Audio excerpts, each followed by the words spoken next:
যে দিনটা ছিল আমার জীবনে বিভীষিকা দিন। বাবা গো বাবা, বৃহস্পতিবার দিন সকালবেলায় উঠি, দৌড়াতে দৌড়াতে গেছি ফুল আনতে। তখন বাজে বয়স 6টা। তাই ফুল কাটা নিয়ে নিলাম ভুতুর প্রিয় দিদার কাছ থেকে। তারপরে তো হাঁপাইতে ঝাঁপাইতে বাড়ি আয়া দেখতেছি আমার মাম্মি জানও চলে আইছে, কারণ আজকে আমাদের যুদ্ধ করার দিন। মাম্মি জান এসে তালগোল পাচ্ছে না, কোন দিকে দেখবো ওইদিকে দেখো। আরেকজন তো লুচি বেলছে আর হাসছে। কি যে করি, কি তা করি আর কেউ না। লুচিও অর্ধেক ভাজা হয়ে গেছে, ভুতু এদিকে হা হু করে দেখছে, এদিকে ভাত খাচ্ছে আর ভাবছে লুচি কোনটা খাবো। যাই হোক, এইসব করতে করতে বড় ছানাটা স্কুলে চলে গেল। আর তারপরে ঠাকুর দিয়া কমপ্লিট করে নিয়েছি, বৃহস্পতিবার বলে কথা। তারপরে যা লাপান জাপান কইরে রেডি হয়েছি, সে আর কি তা কইব। এদিকে ভুতুরেও রেডি করে নিছি, কোথায় যাচ্ছি কইব না, কিছুতেই কইব না। কেন কইব বলো? আমরা যে কোথায় গেছিলাম তোমরা যদি জেনে যদি সেখানে পৌঁছে যাও, ওই জন্য কইব না, কিছুতেই কইব না। তো যাই হোক, তারপরে দেখো এই যে গাড়িতে উঠিয়ে পড়েছি। উইটা পড়েই তো ভুতু একবারে ঠ্যাং প্যাং তুইলা বৈশা পড়েছে, যেন মনে হচ্ছে বাড়ির দালানে বসিয়া যেমন পাড়ার লোকেরা যেমন এক জায়গায় বসে দু চারটে সুখ দুঃখের গল্প করে, সেরকম একেবারে ঠ্যাং তুলে বসে মার সাথে গল্প করতে করতে এগোচ্ছে। আর আমি শুধু ভাবতেছি ভগবান কতক্ষণে আমি সে জায়গায় গিয়ে পৌঁছাবো। যাই হোক, এই তো ভাবতে ভাবতে নিউ টাউন পর্যন্ত চলে আইছি। যাচ্ছি কোথায় জানো? ভুতুর চোখ দেখাতে। ভুতুর চোখ দেখানোর পর আমি যে বেঁচে আছি, এটাই জীবনের সব থেকে বড় পাওনা আমার।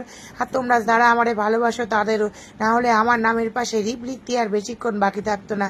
ভুতুর চোখ দেখানোর জন্য সকালবেলা 8টার সময় ঘরের থেকে বেরিয়েছিলাম, আর বাড়ি যে কটায় পৌঁছেছিলাম সেটা এখন কিছুতেই কইব না।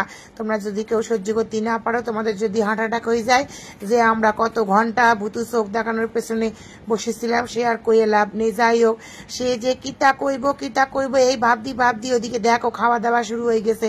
আমি বলছি ওগো মা গো মা, তুই কম করে খা, আগে চল জায়গায় গিয়ে পৌঁছায়। এই ভাবদি ভাবদি ওই দূরে দেখো বিশ্ব বাংলা গেট চলে আইছে। ভেবেছি আজকে আমি বিশ্ব বাংলা গেটের একদম মাথায় উঠে রেস্টুরেন্টে বসে খাবোই খাবো।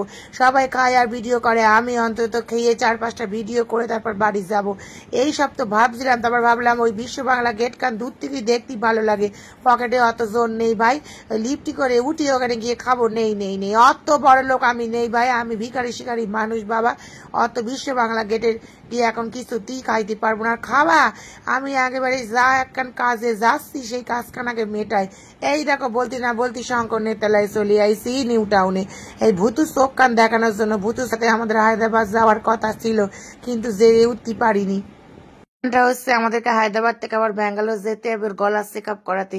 সেই জন্য ট্যুরটা যেহেতু অনেক দিনের হবে, তাই জন্য আমরা একটু ভুতুর পরীক্ষা শেষ হলেই যাব। তার মধ্যে ভুতু দেখতে পাচ্ছ একেবারে কি বদমাইশিটা শুরু করেছে। বাবা গো বাবা, এই খেলার জায়গা কানা দেখে ভুতুর তো মাথা ভনভন করে ঘুরছে।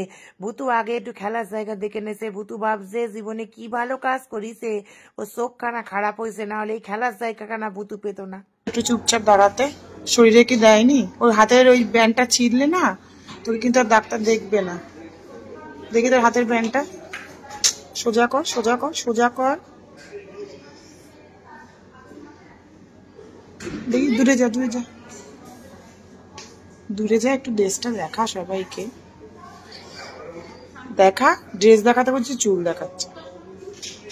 তারপরে কিতা কইব, বাড়ির থেকে একটু লুচি আলুর দম লইয়া আইছিলাম, তার সাথে একটু মিষ্টি বলে একটু ব্রেক পাঁচখান কইরে নিলাম, কারণ এখানে বেশিক্ষণের ব্যাপার না, 10 ঘন্টা আমাদের থাকতে হবে বুঝলি।